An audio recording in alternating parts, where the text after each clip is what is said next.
Halo, assalamualaikum warahmatullahi wabarakatuh. Teman-teman, apa kabar? Kita berjumpa kembali di sesi video saya kali ini. Alhamdulillah, dalam kesempatan ini saya seperti biasa akan memberikan testimoni, mengisahkan tentang kisah-kisah kejiwaan salawat. Dan alhamdulillah untuk kali ini saya sebetulnya sudah merekam percakapan saya ataupun hasil wawancara saya dengan Mas Asep ya. Dan nanti teman-teman bisa dengarkan bagaimana percakapan saya dengan Mas Asep dan kisah-kisah kejiwaan yang beliau alami. Yang anehnya dalam kisah ini adalah beliau itu mendapatkan transferan uang, berkomunikasi dengan seseorang, dibantu seseorang itu, tapi boleh dikatakan ini makhluk gaib. Kenapa saya katakan makhluk gaib? Tidak jelas identitasnya. Bagaimana kronologisnya sehingga saya boleh katakan ini makhluk gaib? Nanti bisa teman-teman simak ya. Oke, sebelumnya saya ingin berpromosi teman-teman yang belum mendapatkan buku ini, yang belum punya, ini buku jilid 1 dan ini adalah buku jilid 2. Silakan teman-teman order jilid 1 dan jilid 2. Teman-teman order, dan setiap pembelian jilid yang kedua ini, teman-teman saya kasih hadiah satu tasbih digital ini. Ya, dapatkan satu tasbih digital. Jadi silakan langsung diorder mumpung persediaannya masih ada dan banyak. Dan saya juga sudah menyiapkan loh teman-teman air salawat. Kemasannya seperti ini. Ini yang 2 liter, ini yang lebih gede ya. Yang 4 liter ini yang lebih gede, dan ini juga ada yang 1 liter. Kalau 1 liter ini kadang-kadang kemasannya begini yang merah, kadang-kadang ada yang kemasan yang lain gitu. Tapi ukurannya tetap 1 liter. Jadi apa itu air salawat? Air salawat itu adalah air mineral ataupun air minum biasa, air putih yang sudah saya bacakan doa dan salawat. Jadi doa-doa yang saya bacakan berupa Al-Fatihah, Ayatul Kursi, dan saya bacakan salawat hingga ribuan kali ya. Kemudian saya hembuskan pada air. Alhamdulillah air ini sudah dicoba oleh beberapa orang yang merasakan, dan alhamdulillah diberikan Allah kesembuhan atas penyakitnya ya. Pernah ada satu orang yang sakit gatal-gatal, alhamdulillah dengan izin Allah berikan kesembuhan setelah dioleskan air salawat ini ke tempat gatal-gatalnya. Ada juga orang ibu yang sakit giginya sudah sakit banget, digumur-gumur air salawat dari saya, alhamdulillah sembuh langsung. Kemudian ada juga ada satu orang nenek ya, yang cucunya itu ya, yang masih berumur lebih kurang di bawah 5 tahun ya, itu delay speech atau lambat berbicara dan selalu nangis 1 harian, cengeng. Dan alhamdulillah setelah diminumkan air ini, itu kemudian udah nggak cengeng lagi dan udah bisa perlahan-lahan tepuk tangan dan ceria gitu. Dan apalagi ya yang pernah ada juga yang ibu sakit stroke. Dia stroke, nggak bisa jalan. Alhamdulillah sudah minum air ini, yang dulunya nggak bisa sama sekali sudah bisa walaupun jalannya masih 200 meter. Memang kalau untuk betul-betul pulih mungkin perlu minum air ini bisa berkali-kali ya, ordernya mungkin 2-3 kali atau 5 kali order, 3 kali lah, 2-3 sampai 5 kali order. Mudah-mudahan ada Allah kasih kesembuhan secara total. Dan ini tidak free ya, jadi teman-teman bisa dapatkan ini secara berbayar. Tapi untuk ini saya bisa memberikan sayembara loh. Kalau teman-teman seandainya nih teman-teman beli buku ini banyak ya, misalnya teman-teman beli bukunya 10 ke atas, 10 eksemplar ke atas, boleh gabung, boleh juga beli satu jenis buku, misalnya buku ini 10 atau buku ini 10 atau 2 jenis, jumlahnya 10 minimal dalam kelipatan 10, saya kasih gratis air salawat. Tapi ongkos kirimnya tanggung ya. Yang saya kasih adalah gratis air dari saya aja, ongkos kirimnya tanggung ya. Nanti saya cek ongkos kirimnya, teman-teman tinggal transfer seharga ongkos kirim aja tanpa harus membayar uang dari saya. Tapi dengan syarat membeli buku ini minimal 10 eksemplar sekali beli ya. Saya kasih gratis langsung 2 liter ini saya kasih. Oke. Dan saya juga menyediakan ini loh teman-teman, menyediakan tasbih digital yang berbayar, yang ada lampunya ini, seperti ini. Ini ada lampunya ya. Nah, ini ada kotaknya. Cantik, dan ini berbagai macam varian warna seperti ini. Ini saya punya banyak stok kebetulan. Di sini saya punya banyak stok, saya lihatin teman-teman ya. Nih, Banyak kan? Tuh. Tuh. Dan ini ada yang kayak gini itu masih banyak. Ada sekitar lebih kurang 100 ya, 100 stok saya, tasbih digital saya. Teman-teman bisa order. Cara ngordernya gimana? Teman-teman nanti bisa order semua yang tadi itu, mulai dari air salawat. Air salawat ini.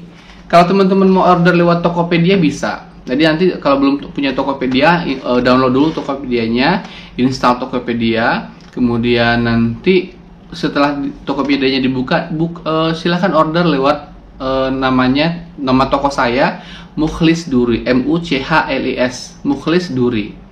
Nah, nanti teman-teman juga bisa dapatkan ini. Tapi kalau teman-teman ingin order lewat WA juga bisa. Nomor WA-nya adalah 0812 771 62924. Di nomor 0812 771 62924. Silahkan Anda order, Anda pilih salah satu yang Anda nyaman untuk membelinya. Oke, saya tunggu ordernya. Sampai jumpa dan silahkan Anda dengarkan testimoni yang akan saya perdengarkan berikut ini.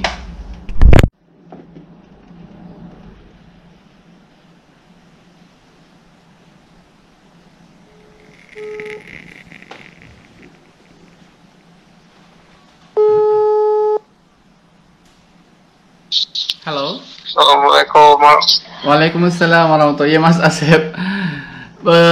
Iya. Kemarin saya sempat wawancara kan, tapi filenya hilang, jadi ya terpaksa saya harus supaya ini bisa ditayangkan, dan kisah ini saya rasa sangat menarik, ya terpaksa ya diulang lagi cerita-ceritanya gitu. Jadi tolong dong diceritain lagi kisah keajaiban yang terbaru kemarin supaya teman-teman bisa dengar.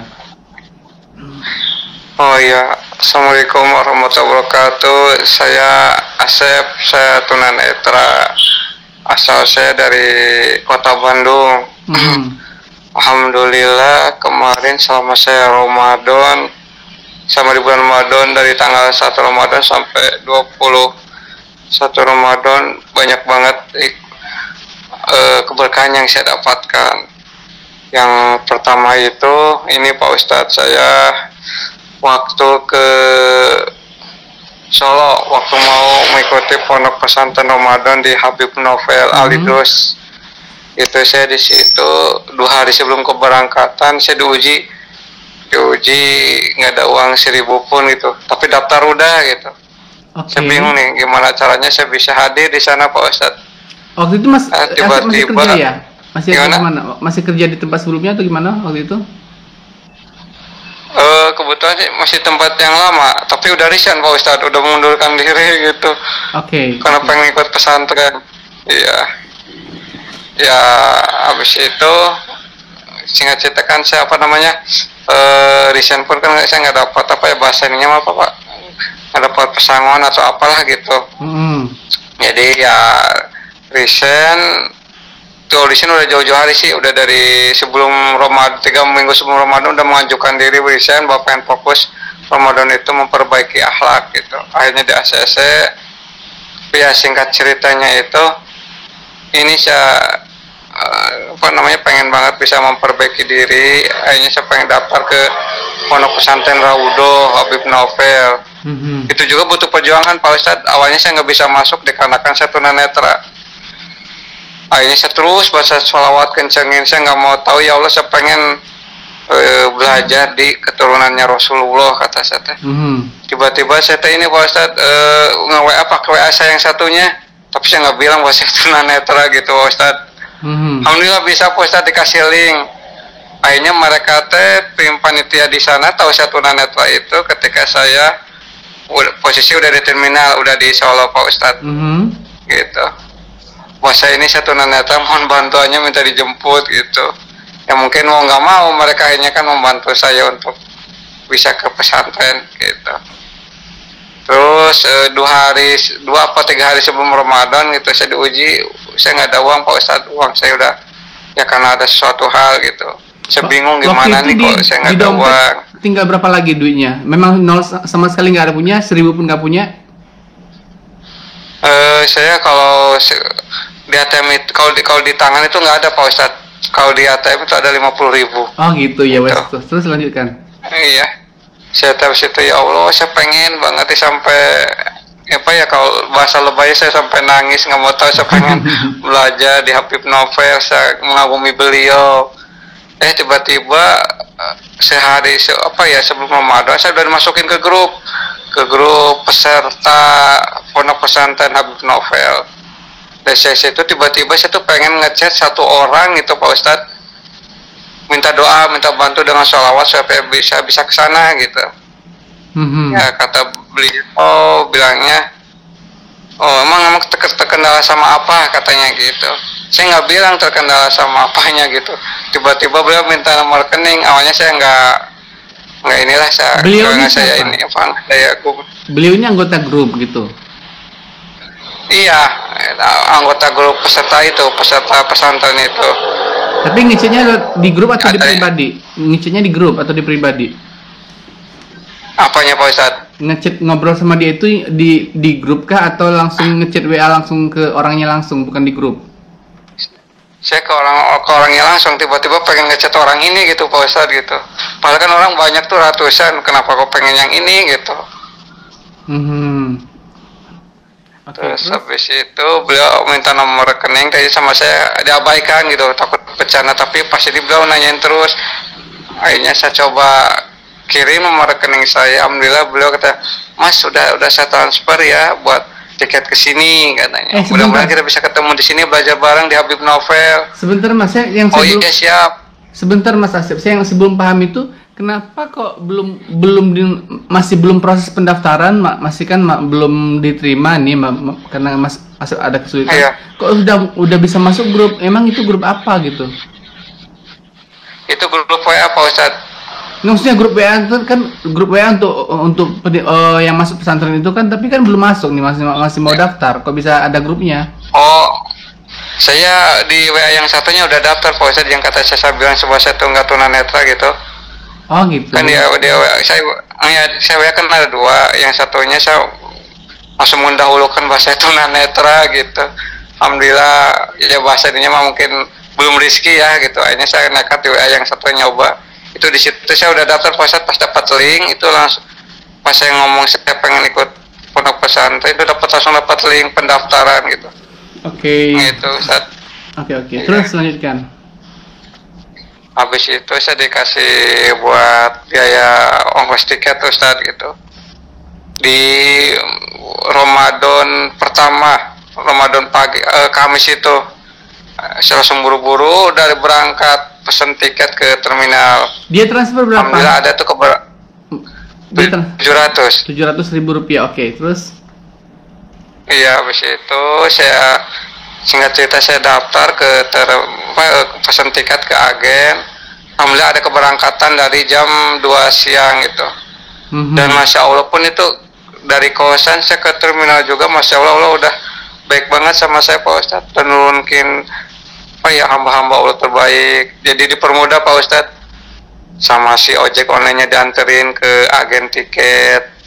Terus pas di agen tiketnya pun orangnya ramah, dianterin ke mobil.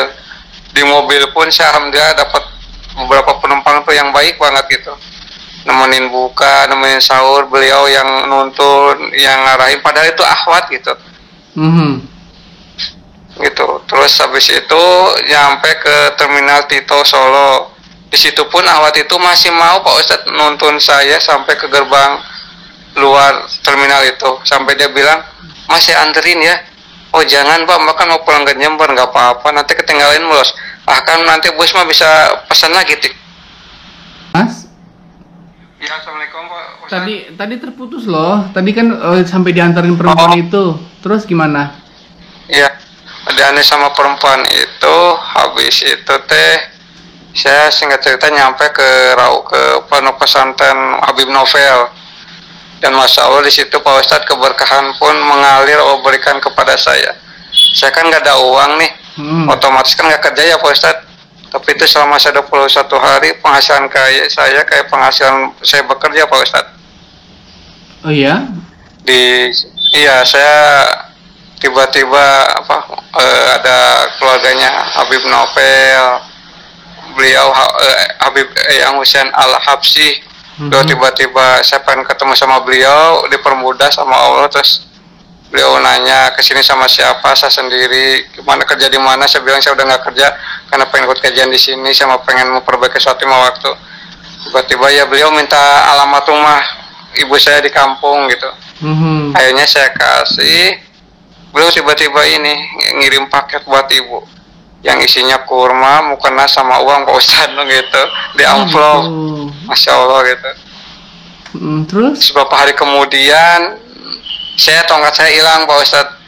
4 atau 5 hari kemudian tongkat hilang. Saya lagi di Sapetiga lagi ngelamun gitu.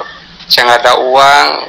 Tongkat hilang ini gimana gitu saya belinya terus aktivitas sayanya gitu. Tiba-tiba yang Habib Husain Al-Habsyi pun ngasih uang lagi melalui asistennya. Katanya, Mas ini dari Eyang buat keperluan Mas Asep selama di sini. Ngelondinya jangan ngelondi yang biasa, yang express biar cepet katanya gitu. Alhamdulillah itu Pak Ustadz. Dikasih uang, saya langsung ngechat Eyang gitu, bahasa ngucapin ini uang udah diterima, mau pesan tongkat karena tongkatnya hilang, mau beli, beliau langsung ini, Mas Asep nggak usah beli, nanti tongkat saya beliin gitu. Akhirnya sementara ini saya pakai tongkat yang ngasih dari beliau yang tongkat kayu sambil nunggu tongkat yang lagi dipesan itu datang gitu Ustaz. Masya Allah. Itu boleh tahu nggak? Pas tongkat tadi katanya apa, Ustaz? Tadi katanya dapat uang banyak, itu boleh dikasih tahu nggak nominalnya kira-kira berapa sih? Yang mana? Ada selama Ramadan nggak ada kerja tapi alhamdulillah Allah kasih rezeki luar biasa gitu. Itu kalau ditotalkan diuangkan bisa nyampe 4.000 pas 4 juta gitu. Oh Masya Allah luar biasa. Itu padahal nggak kerja ya dapat segitu ya? Enggak Ustaz, sama sekali nggak kerja gitu. Oke, Masya Allah. Bisa dong sampai THR sampai uang lebaran juga masih cukup tuh. Dan itu alhamdulillah kebetulan tuh pas uang itu ada tuh posisi tiba-tiba ibu dari rumah sakit. Bisa ngirim Pak Ustadz gitu, beberapa kali ngirim ke rumah gitu. Oh Mas, dan itu paketnya sudah sampai ya, diterima ibu yang dikirim sama Habib tadi? Iya katanya, ini paket udah nyampe, paket dari siapa, di situ atas nama beliau gitu. Terus saya, yang ini udah nyampe paket, alhamdulillah, ya yangnya ya sama-sama katanya gitu. Gitu. Oke. Dan itu loh, Mas belum cerita katanya yang tadi itu kan, yang mbak-mbak yang transfer itu kan katanya Mas mau pengen ketemu tapi nggak bisa ketemu, itu gimana ceritanya? Oh iya itu, saya lupa waktu itu kan saya datang tuh ke pondok pesantren Raudo. Yang pertama yang saya cari itu orang yang ngebantu saya syariatnya, memfasilitasi saya ke pondok pesantren. Itu saya cari nggak ada gitu. Yang namanya itu baik ke santri baik ke panitia. Dia pas saya kan ngechat ke dia bilang, oh, Mbak ini saya udah nyampe pondok pesantren. Oh iya kita belajar bareng ya. Oh iya Mbak nanti kita ketemuan kata saya teh. Terus tuh saya ini cari nih orang-orang yang namanya ini nggak ada Mbak. Itu Pak Ustadz. Namanya siapa saya teh gitu. Dia memperkenalkan namanya siapa, dia memperkenalkan diri? Namanya ya ada Ustadz tapi beliau akhwat gitu. Oh gitu. Terus kok bisa dia kan itu kan grup masuk ke cowok-cowok semua, laki-laki semua, kok bisa masuk grup? Iya itu panitia juga bilang kan, awalnya saya datang ke panitia ke pos penjaga, langsung saya tembak itu, saya tanya, Ustadz ini ada nggak yang namanya ini di grup ini yang tinggal di asrama ini? Oh nggak ada Mas, ini grup untuk cowok semua katanya. Coba itu di situ ada yang namanya akhwat ini. Dia cek tuh bener ada gitu. Ini kok kalau bahasa kok ada ya yang masuk ke sini akhwat. Dicari-cari tuh nggak ada gitu. Terus saya nanya ke santri-santri juga. Santri-santri juga nggak tahu ini nama siapa gitu Pak Ustadz. Tapi waktu itu Mas gitu. Asep waktu itu pengen mencet seseorang dan terpilihlah dia, itu dari mana milihnya gitu loh? Dari grup Pak Ustadz. Tapi tiba-tiba dicek orang sampai di sana, dicek di grup, ternyata orang itu tidak ada di grup, gitu ya? Kalau di grup ada, tapi di kenyataan itu yang nggak ada Pak Ustadz. Gimana gitu. sih? Jadi bingung nih. Di grupnya ada nomornya di grup itu. Iya. Tapi orangnya ada di grupnya. ditelusuri orangnya di situ nggak pernah ada, nggak tahu siapa orangnya. Nggak ada gitu. Bahkan itu si Ahwat tersebut waktu saya di terminal tuh beliau sempat ngasih nomor salah satu panitia di pondok pesantren itu Pak Ustadz. Katanya bilangnya, Mas ini nanti kalau udah nyampe terminal ini ya hubungi panitia ini, kebetulan saya juga banyak dibantu sama orang ini, katanya gitu. Udah saya kan telepon tuh panitianya juga kaget, Mas Asep dapat nomor saya dari mana ya?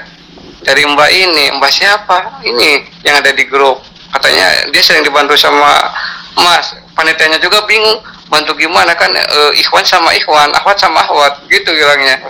Terus Mas ada nanya, Mbak ada nggak japri dia lagi, SMS dia lagi? Mbak katanya ada di kapan kita bisa ketemuan atau gimana? Nanya-nanya nggak? Kok aneh sih? Gitu. Ada nanya? Iya, saya nanya Pak Ustadz, pas udah 3 hari kemudian terus saya nanya lagi, ya, Assalamualaikum Mbak, gimana kabarnya? Betah nggak di Raudo? Saya pengen ketemu Mbak di musola 1 menit aja. Dia nggak jawab Pak Ustadz. Nggak jawab. Cuman jawab cuman alhamdulillah sehat, yang itunya nggak jawab. Terus kalau yang misalnya panitianya yang menghubungi beliau gimana? Jawab juga? Enggak dijawab. Entah ditelepon atau diapain? Panitia juga nelfon nggak diangkat, nge-WA nggak dibalas. Mas Asep ini sebenarnya siapa? Kata panitia, kata saya, ya nggak tahu. Mas Asep dapat nomor ini dari mana? Dari grup. Siapa namanya ini? Ini sama saya juga kok nggak bisa dihubungi gitu. Terus cari di grup Akhwat itu nggak ada yang namanya itu gitu Pak Ustadz. Tapi sampai sekarang udah nggak lagi ada komunikasi, misalnya dia ada lagi nggak dia mau bantuin Mas Asep misalnya mau ngasih apa gitu? Nggak pernah lagi?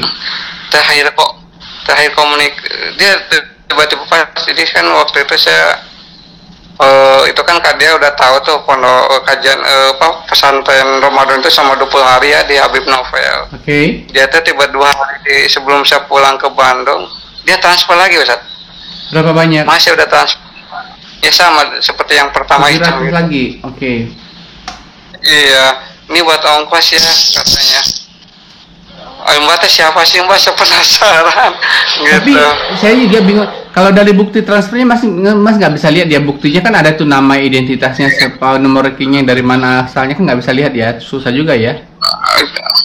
Iya, dia nggak ngirim foto transferannya sih Pak Ustadz, cuma udah dikirim ya sekian. Pas saya cek sama teman tuh udah nyampe Pak Ustadz yang seperti yang ngejut nominal yang pertama itu. Iya, sebenarnya sih kalau orang misterius gitu, itu biasanya sih yang dulu pernah saya punya pengalaman, itu kalau orangnya misalnya misterius, misalnya entah malaikat yang ngirim atau bagaimana, itu begitu dicek di mutasi rekening kita nggak ada kelihatan gitu. Biasanya sih gitu. Coba ada nggak dicek dari mutasi rekening siapa, dilihatin sama siapa gitu? Oh ya kebetulan ini si Ustadz Pak nggak punya bengkan juga gitu. Iya. Yang penting si saldo itu udah ada Ustadz gitu. Iya sih, iya. Tapi kalau misalnya kita telusuri ingin apakah ini manusia beneran atau malaikat atau siapa kan gitu kan? Biasanya kalau yang misterius misalnya bukan manusia, dia nggak ada ininya, nggak ada apa namanya mutasinya, tiba-tiba masuk aja gitu jadi saldo, tapi riwayatnya nggak kelihatan gitu. Biasanya sih. Kalau waktu itu gitu, saya ada dua kali ngirim tuh dia nggak pernah ngasih bukti transferan gitu ya. Oh gitu. Saya kalau saya nyesel nggak punya banking, kok punya banking saya bisa ngecek kata saya teh. Nggak, tapi gitu, itu bisa loh kalau misalnya di print, kalau ada buku rekeningnya kan diprintkan, ditengok ke bank itu bisa kelihatan. Kalau misalnya gitu ya Pak Ustadz. Iya bisa tuh, tapi kalau misalnya dia betul-betul orangnya misterius, misalnya apakah dia makhluk jelmaan atau malaikat atau apa, dia nggak akan tertera di situ tanggal sekian, nggak ada transaksi itu tadi yang dia kirim tadi, nggak akan kelihatan. Iya. Gitu, itu sih. Kata saya tuh ini Pak Ustadz, ke beliau, ya udah kalau mau ngechat 1 menit aja voice note. Siapa yang dengar suara mbak tuh Ikhwan apa Akhwat, dia voice note tapi nggak ada suara Pak Ustadz. Saya mau dengar apa tuh nggak ada suara kayak gitu. Aneh ya. Aduh. Iya. Mimpi apa? Kalau Mas Asep tuh gimana sih? Satu hari rata-rata mengamalkan selawatnya berapa banyak sudah bisanya kemampuannya? Saya kalau istiqomahnya sih kalau sholat Jibril itu 10 sampai 15 ribu per hari ya. Kalau Ibrahim, ya kalau Ibrahim nggak dihitung. Kalau munjiat itu nggak banyak sih, paling banyak 500 Pak Ustadz. Itu udah banyak mah 500. Gitu Ustadz. Oke. Nah kalau kan di waktu di pesantren itu kan jadwalnya padat kali ya, untuk belajar ini belajar itu segala macam. Ya. Punya waktu untuk mengamalkan amalan sebanyak itu gitu. Jadi yang lain mah kan ada jam segini, misalkan waktunya tadarus, waktunya hafalan, waktunya baca Al-Quran. Alhamdulillah dipermudahnya ustadz-ustadznya nggak pernah, ayo masa saya kita hafalan nggak, jadi terserah saya maunya gitu. Kalau saya nyamperin mereka saya belajar, kalau nggak nyamperin ya udah. Saya kalau nggak nyamperin biasanya kalau lagi saya salawatan lagi tanggung, saya nggak mau nyamperin, nanti kalau udah beres baru nyamperin gitu Pak Ustadz. Masya Allah. Selalu bawa tasbih digital Pak. Meskipun lagi dengerin ceramah yang Husain lagi ceramah, belum lagi ceramah, saya tetap megang tasbih. Ya meskipun kata teman-teman itu kamu lagi ngapain katanya, lagi baca kumat kamu itu apa? Enggak lagi ngapa-ngapain, itu mah penglihatan kamu kata saya gitu. Gitu. Oh gitu Mas. Nah ini sekarang sudah di mana? Udah di tempat yang lama lagi ya? Iya, udah di Bandung lagi.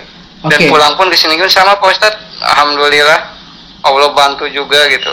Gratis dari pemberhentian mobil pun ke tempat tujuan itu. Pokoknya alhamdulillah gitu udah di ini Pak Ustadz. Itu Allah maha baik banget gitu sama saya. Gimana? Maksudnya siapa yang biayain atau gimana caranya bisa gratis? Tiket kan awalnya yang ngasih itu kan si orang itu ya. Tapi tiba-tiba pas saya mau pesan tiket udah dipesenin gitu Ustaz. Yang mesenin siapa? Udah teman hamba Allah, nggak mau disebutin namanya. Maksud saya gitu. Apakah semua peserta didik di pesantren itu dipesanin juga gitu? Apa cuma Mas Asep aja yang digituin gitu maksud saya? Saya aja Pak Ustadz. Oh, itu dia nitip ke santri, ini tiket alat bukti buat Mas Asep pulang ya katanya. Gitu. Oh iya siap kakak. Tapi dia nggak mau nyebutin nama sih gitu Pak Ustadz. Sampai naik ojek online pun yang harga dari agen dari full mobil itu ke tempat saya itu harganya 17.500 pun yang terkecil pun Allah tanggung Pak Ustadz, Allah bayarin gitu. Yang bayarin siapa? Nggak tahu siapa, pas saya mau bayar Mas berapa 17.500 saya bayar ya, nggak usah Mas sudah dibayar tadi katanya di itu full mobil, siapa nggak tahu katanya gitu, cewek cowok gitu. Masya. Oh iya, terus waktu itu Mas Asya pernah juga cerita ya kan mau dikasih tempat usaha apa di rumah gitu, itu gimana ceritanya? Ceritain lagi dong. Oh itu yang rumah itu saya ini kan mijit pasien tuh, beliau konsultan kayak gitu, saya lupa konsultan apa gitu, tapi dia konsultan. Dia dipijit sama saya 2 kali Pak Ustadz.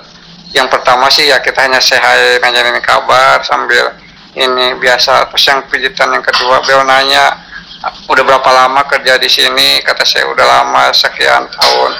Adakah keinginan untuk mandiri?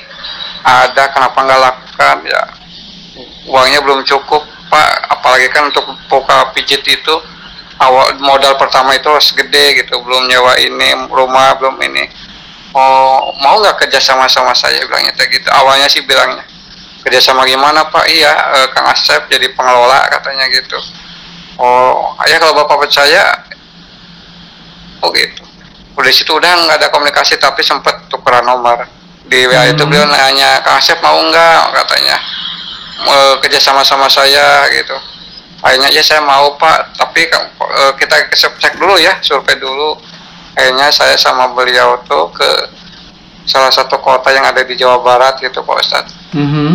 Sama beliau, sama supirnya, terus dicek tuh, Masya Allah rumahnya menurut saya sih ya, meskipun saya nggak bisa ngeliat, kayaknya bagus banget Pak Ustadz.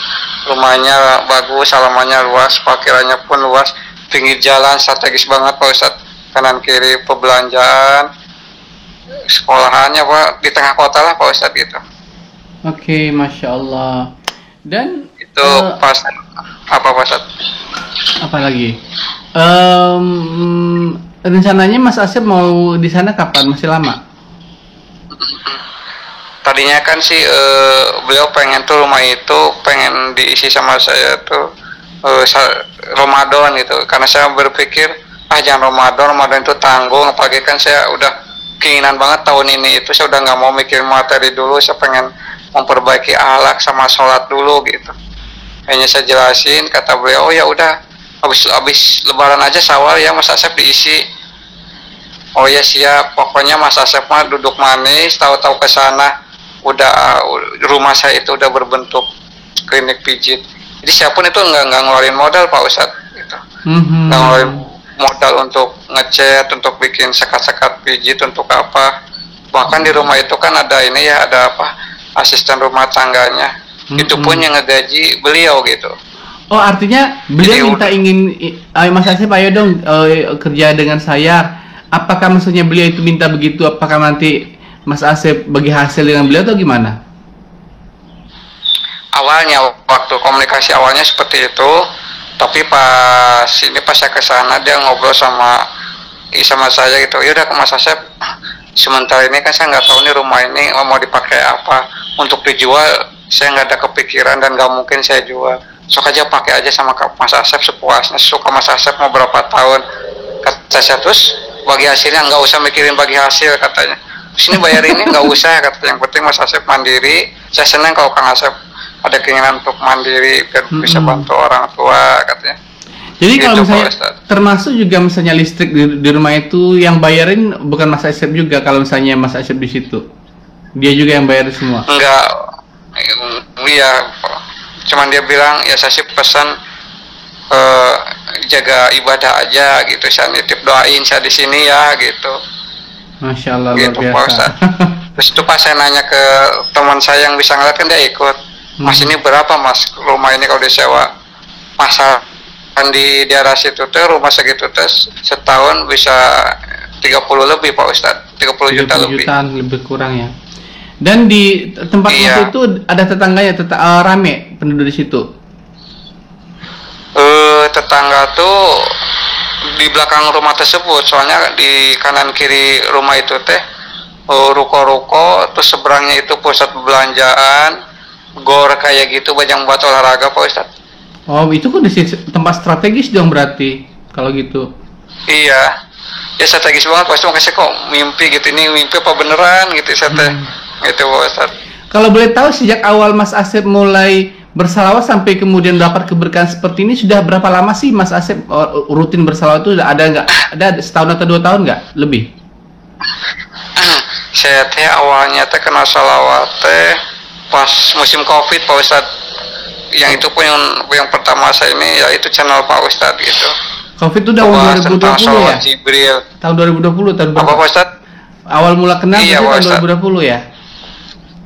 Iya 2020. Oh ini salawat Jibril kayak apa ya? Ini Pak Ustadz ini nyebutin baca salawat Jibril gitu kan di judul apa gitu. Akhirnya saya buka, oh pendek ya, kira saya panjang, kalau panjang malas ngapalin kata saya teh gitu. Jadi situ awalnya Pak Ustadz saya ngamalin mendawamkan salawat sampai alhamdulillah sampai sekarang gitu Pak Ustadz. Oke, bagaimana kabar ibunya? Apakah sudah membaik atau masih harus rawat atau bagaimana? Ibu teh masih Pak Ustadz, masih kan harusnya beliau harus dirawat karena mungkin biaya atau gimana, ibu nggak mau nyusahin bapaknya ya rutin gitu berobat jalan terus gitu Pak Ustadz. Boleh tahu ibu sakit apa sih? Ibu teh komplikasi Pak Ustadz, jadi lambung, jantung sama darah tinggi gitu. Oh begitu. Ya udah. Mudah-mudahan nanti ada yang. Jadi ini hari ini, kalau nggak hari ini besok sih harus ke klinik spesialis lagi gitu. Ya mudah-mudahan ada rezekinya gitu Pak Ustadz, minta doanya gitu dan cepat disembuhkan. Amin. Oke. Soalnya ibu nangis Pak Ustadz, nangisnya tuh apa?